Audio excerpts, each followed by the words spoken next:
James Harden, may asim pa. Umiskor nga si The Bird ng 50 points mga repa sa laban nila kontra sa Detroit Pistons noong March 6 na nakapaglista sa kanilang 33rd win.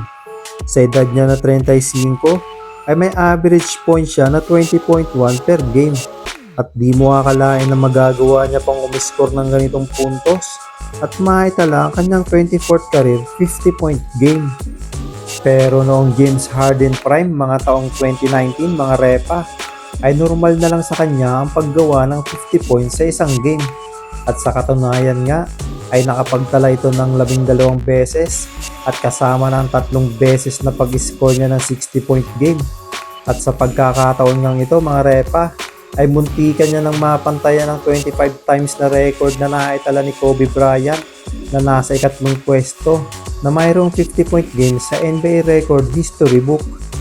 Pinangungunahan naman ito ni Wilt Chamberlain na may record na 118 times at sinundan naman ito ni Michael Jordan na may record na 31 times.